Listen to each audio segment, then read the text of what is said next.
Hi,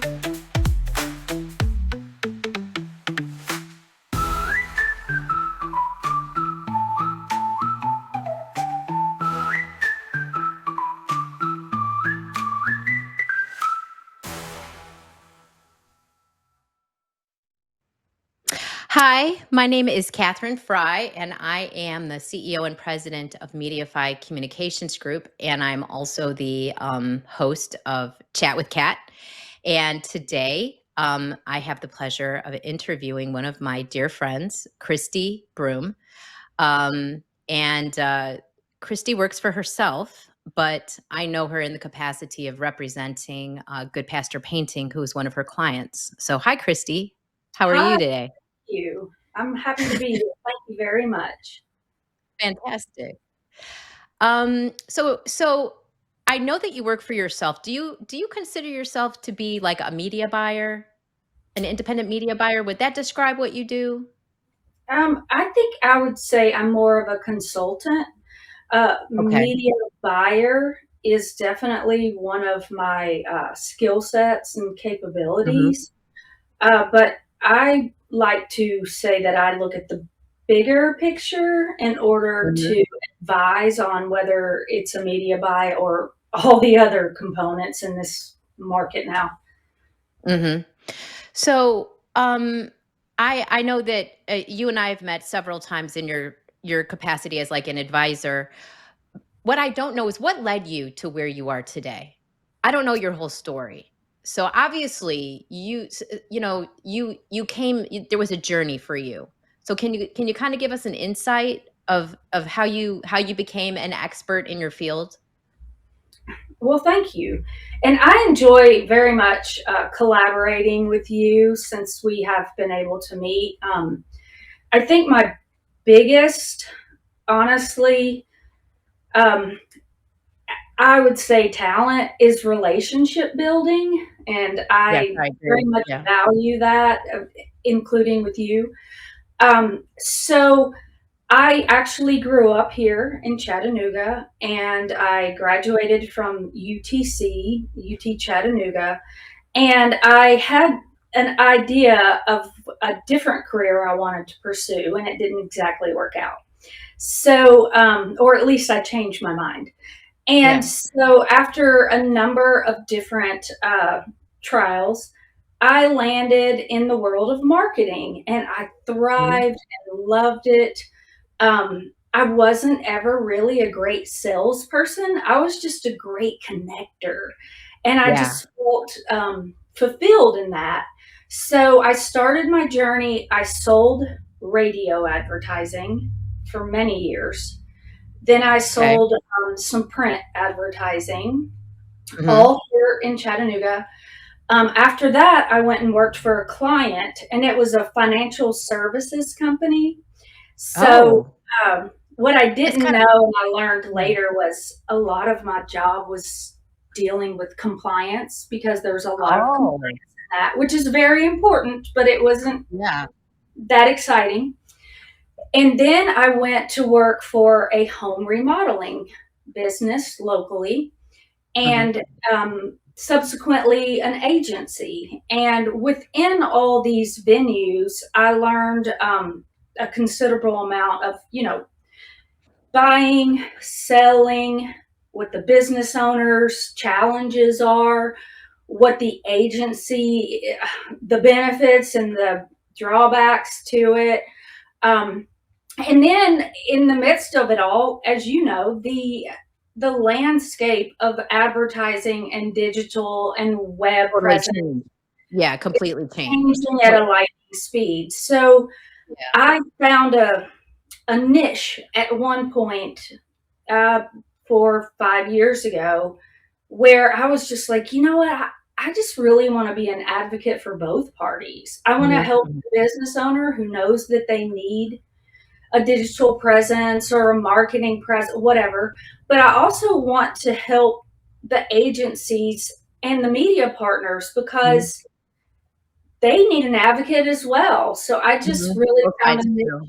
as a go between, honestly. And I help the clients to understand how you create a budget and a strategy and the reasons for that and the expectations for that. And sometimes it's a media buy, but sometimes you just need a working website. Mhm, Uh, mhm. sometimes you need to have brand standards. Sometimes it's just an audit of your overall performance and projected plan. And I Was just there feel like if you don't go was there backward, was there you a can't turning go point in forward. your journey? Was there a turning point? And what do you mean by that specifically? Well, I know that you said that, and I know you worked for a specific contractor, and then I remember that that ended, and because I think they went out of business, right? They went, yeah, they literally went out of business, and so that's when I mean, I think perhaps that might have been a turning point for you because that was Yeah, when you were launched on your own, and you became your well, own that's boss, true. literally, right? Um, it wasn't like a long-term goal to work for Mhm, myself. mhm, I was kind of open to it.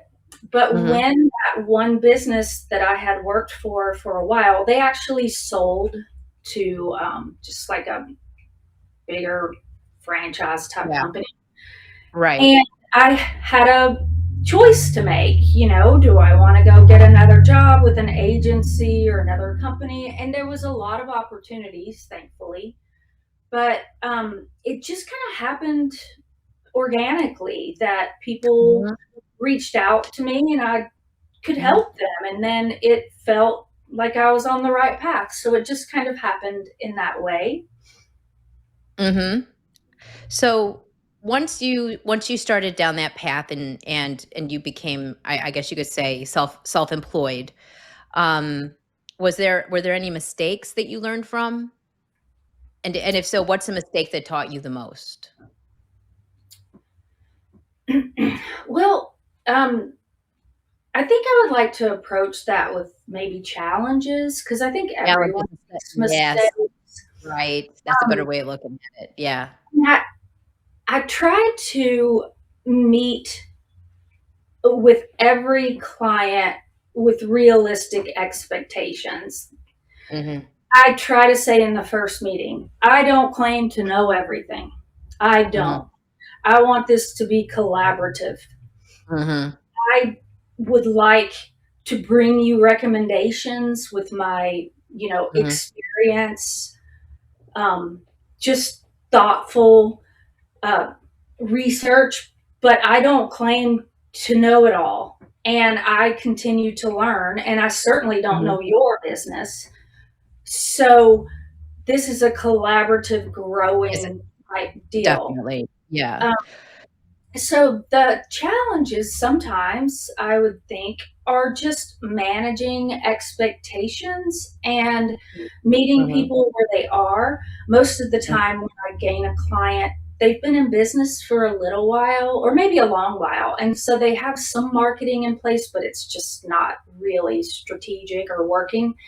Mhm. So helping them to understand how you start from the beginning and get a strategy, make it work. Like advertising marketing, everybody wants a quick fix and It's it's not not that way. It's not very realistic, right, and that's where no. coming into managing clients' expectations is important. What habit has had the biggest impact on your success?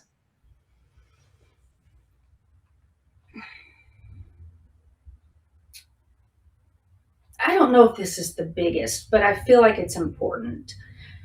I Mhm, think, and I'm older now, it would have been different if I was 22. I mhm. think Sure. recognizing what I do well and recognizing my Mm, shortfalls and connecting and building relationships with people that fill that skill set where I lack mhm, and working with them seamlessly. So where I don't write code and build websites. mhm, I'm mhm, not a videographer. I but I know some really darn good ones and I can get mhm, everything in place to communicate that. Same for, mhm. websites. I know Yeah, enough about it to help kind of facilitate it, but I know that I'm not that person. But you're the communicator and you're the connector and you bring people together, and as a result you're able to greatly help your clients. So that's wonderful, and I think that that's great. Now, we had discussed that the landscape of marketing has changed lightning fast and is still changing. Now you're out there, you're on the front line. What trends should people be paying attention to right now in marketing?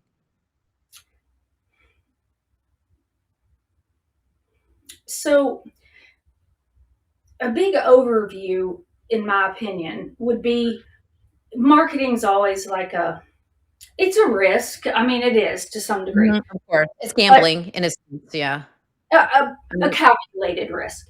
yeah, sure. And years ago, we used to be able to use past data, consumer reports, Right. projections, all Yeah. these things, and make a calculated. Ever since really like COVID happened and then our past Mhm. political landscapes, nothing makes sense. You can't use Mhm. past data. You can't believe the research that you see. It's literally a crapshoot ever Yep. more than it was. And Yep. so trying to give my clients confidence in, okay, we've got to still make a plan and it's got to be Mhm. long term, even though Mhm. it's obviously not as confident as before, but that's what you do. You adjust. And just really where I used to probably dive into the data or pay attention to certain things every once in a while because it was kind of Mhm. autopilot. I'm doing it all of the time now because not only does data change every day, but things break. There's glitches. I mean, you just cannot have confidence that things are going to work as you Right. expect. I agree. Now, for someone starting a business, what beginner advice would you give them, and especially in regard to their marketing? Well, certainly it depends on the business or the industry. But I think, Let's focus on like a service-based business, perhaps like painters or plumbers or maybe an electrician. well, I think you would agree with me on the fun part of advertising and marketing is Mhm. telling your story. You're creative and, Yeah. having whatever cool ads or brand campaign. Mhm. Right. In Cool logo. 2026, if you do not have a working website that search engines such as Google will Mhm. recognize, if you Mhm. do not have your directory listings up to date, if you are not going to show up in a search optimization, whether you're spending extra money or not, you literally cannot advertise. It's Mhm. I agree. impossible. You have to have a digital footprint that's working, that's Mhm. recognized, that's valid, that's Yep. up to date. Because if not, you're inviting people to find your competitor. Literally, Right. that's what happens because we are in the age of, let's say I'm out in my yard today and my neighbor hands me a business card and says, this is the best tree service or whatever Yeah. it is that we're talking about. And In the it world. This is the best. Yeah. that is a warm lead if I ever knew one, right? Right. Well, Yes. that is still a place where someone's going to come back and type in that company. They're going to look it Correct. up. And if you're not there, they may find someone else. They're You gonna call someone else. have a Yes. digital footprint. If it's the warmest lead or it's a cold lead, I think that's where COVID really changed us because I think before it was kind of like people's habits. But when everyone was stuck at home for that long period of time, it doesn't Mhm. matter if you're 20, 25, 65, or 85. You had no other choice but to type it in. Well, you Yep, do get on that that computer. for 2 years, Yep, that's your yep, new habit. And and so that's what it everyone's doesn't doing now. matter, Yeah, they're gonna look it up. I agree, absolutely. Now, that kind of leads into another question. So, there were so many people that were stuck at home, like you said, for 2 years, and there was no swimming, and if you went out to eat, you had to wear a mask, and we were all very isolated, and the children were isolated, and now they have social problems, and now there's so many people working from home, and they're still working from home. So, what about that work life balance? Now, I know that you're self employed, but you work a lot. So, how do you strike that work life balance? And then, how do you suggest that other people do the same? Well, first off, I don't have it down, so I'm not gonna make You seem, well, to me, Christy, you seem really together. So, and I know you have children, and I know that you are able to handle it all, and so that's why I ask, because you have struck some kind of a balance that many of us have not been able to do. You know, So, I think I do work from home, yes. However, because I have my clients and I mhm, have media partners, agency mhm, partners, I have mhm, mhm, meetings throughout the day. Many are in person. I will go out and do video shoots or go out and I have constant meetings, so I feel like I'm connected with people. mhm. I know plenty of folks that are really stuck working from home, sitting behind a computer all day. I couldn't do that. Um, I I'm grateful to manage my calendar because I am a single mom, and sometimes I can work around certain schedules to be there for them. But Mhm. I just think I have the best of both worlds where I do get to interact and have that in person type. Yeah. It's always different and chaos, which actually I You I thrive in it. You thrive thrive in on it, it. don't you? Yeah, you do. I know I you do. It's thrive wonderful. on what's today's gonna bring. I don't know. And then something's gonna break, or somebody calls and their account was hacked, and this is somebody's emergency at this moment, or this commercial didn't work, and just going with the punches. I kind of It's almost like okay you're with a crisis resolution specialist in many ways. You help businesses deal with crises. I mean, in many cases, and you're a Yeah, specialist. a lot of times I can come up with the answer, but if I can't, I know someone that can. Yeah. And I'm obsessed with solutions.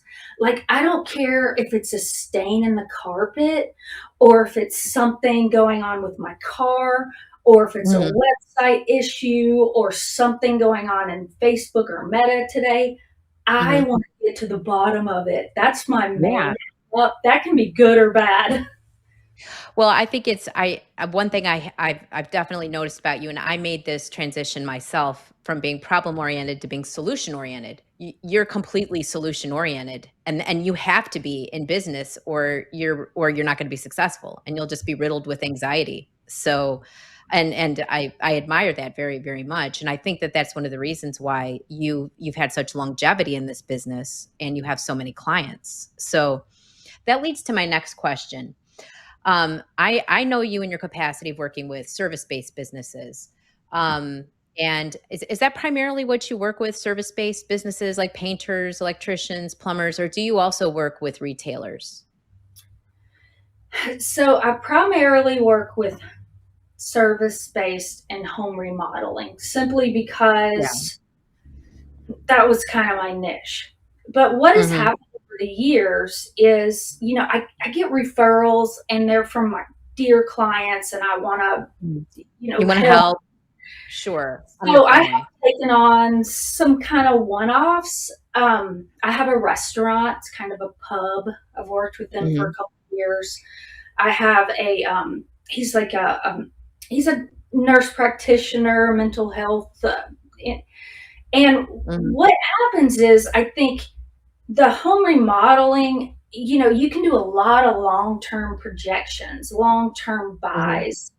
Sure. Restaurants is kind of like, hey, what's happening today? Right. Are we doing a What's special happening today? this week? An Yeah. event or a menu change. So it's kind of fun to mix it up, but it's also frustrating because my mind has always been long-term strategy. But I think Mhm. it keeps me on my toes doing a few different things. Yeah, And definitely. I Because do I some events every once in a while, like the Home Builders Association, or, like if they have a certain budget for an event, I can try to help with that media buy. So it's a one off, but I don't know if Mhm. that answers the question. So, what types of service-based businesses have you worked with? Well, And certainly Goodpaster. right, So Goodpaster. Goodpaster does painting, gutters, and roofing. And when began to work with them as a consultant, they were already working with Yeah. you on Yep. certainly lots of their digital stuff. I Mhm. work with Quality Fence Company, Yep. uh, a local fence gate. Yeah. Chattanooga Paint and Decorating. They have 3 Yep. locations locally.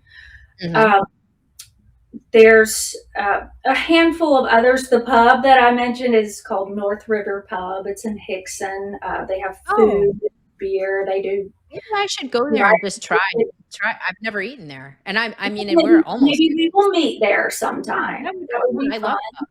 Absolutely. I'm a Um, pub girl. Love it. So okay, we'll work on that next. all My right. my main thing in my business model is I don't, and I know it's just me, so I only have so much capacity, but I don't want to take on direct competitors. Just Mhm. because, they're directly competing with each other Sure. locally.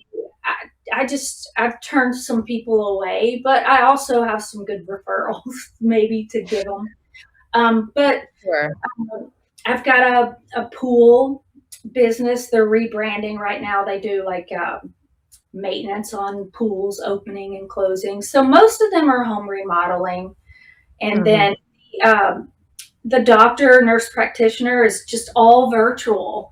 So I just help Oh. him with his Google business. He spends half his time in Florida, half his time in Tennessee. So it's, you Oh, how know, wonderful. I, That sounds great. It's a dream job, a dream career. I, yeah, except for you got to listen to people's problems all day. So maybe he's like, gets a little overwhelmed. I'm not sure. I get yeah, I can see that, almost like being a pastor or something. They also Right. listen to problems all day. So, yeah, and I Yeah, could see it having to be special divided people. up. Yeah, go to Florida, try to enjoy and does he only see his clients virtually? Is that what you were saying? Virtually? Yeah, I mean, that's actually really neat. That creates kind of a division, and not a division, but at least a boundary where he can establish some boundaries. Because I know yeah, in you think. And like I've been through counseling at various stages in my life, and I just think to myself, if you had to sit and listen to people, whatever's going on in their life all day long, that would have to oh, be tremendous. They need oh my their own god. special counselor and Yeah, medication. you I get don't know. PTSD just being the counselor, listening You to all this stuff you out would loud, have right? to, or have Yeah. some type of mechanism to function. Yeah. So, okay, my next question is um, AI. So, AI is really changing the digital landscape and it is rapidly, rapidly changing everything. So, what are your thoughts on AI presently? And how do you think it's affecting marketing? And then my next question after that is, and I'll just tell you, how do you see it in the long term affecting the marketing strategies of service-based businesses and even restaurants? I mean, in a sense, they're service-based too. They're providing a service, so Well, in short, I think it's important. We're in the right age for yes. it, and we need to Yeah, embrace it and I use it. agree. Um, Yes. People like us, we need to do our research and find what's working in each one. But I also want to recognize that it's new, it's learning, it's getting a tremendous amount of just attention and investment. Mhm. That Yes. my biggest concern is some type of bubble. Um, I even tell most of my clients, yeah, let's pay attention to it. Let's watch it, but Mhm, don't mhm, get your hooks into any one of them because anyone mhm. could go away at any moment. We're At in any this moment. Yeah. learning. So I think it's important and we need to embrace it and it'll sort itself out, but I don't know what that looks like. Yeah, I guess it's one of these things where we just have to watch it and see how it's changing and evolving. I have had some people say to me that they're excited about it and it's wonderful. And then I actually had one client say that he wanted nothing to do with it. And I thought, well, my lord, you'll have a different opinion in a year. That's what I said. In 1 year, Yeah. you will You have a different. can't say I'm not gonna have anything to Yeah, do with you it. can't. That's like It's saying like I'm saying not I'm not gonna drive a car. I'm not gonna drive a car. I mean, gonna. I mean, come on. You have You, to embrace it, but with your yeah. own. And this is kind of what I tell my kids even, and they're teenagers, one's a young adult. You Mhm. and you look at the data, you look at the new research, you look at new technologies, but they all have their own place. The most Mhm. important factor is your own brain, your own Yes. critical thinking. If Yes. you can take all of the information, but still rely on what you know and your own knowledge to make a decision, that's where the key is. Mhm. I absolutely agree. I think that it's a way to help us with our tasks right now. It you know, Correct. it's we still need human beings, but we are all overloaded, and we can hand some of it off to AI employees, and they can handle some of the Absolutely. drudge work that we should not have to be doing. Well, Yes. and just like data we get from Google or Facebook, they're the ones providing it. Use Mhm. it a little bit, but Use that. still Yeah. use your brain. Yeah.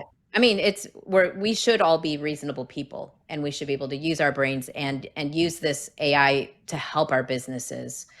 Should And is the key word there. Yes, I agree. yeah, sure. So, all right. So, we're gonna show at some point here soon, we're gonna show the website for Good Pastor Painting. Okay, Yep, here great. it is. Yeah, Because I know that you are, an advocate for Good Pastor, and you assist them with all of their marketing, whether it's digital or print or billboards or whatever, you help them with that. So there that is. And of course, that's not the only business that you represent. You have others. Do you no, want but to yeah. um, do you wanna say anything else, just kind of, about yourself real fast here in these last Well, 30 I would just seconds? say that Good Pastor's a great company, a great partner. They've been local for over 20 years. They do great work, and I feel fortunate to work with them. And that's how I got to meet you. So, Yeah, amen. I know that often when I'm driving down the road, I will see their signs, on, electrical poles all the yeah, time, Good Pasture Painting. that's I saw them.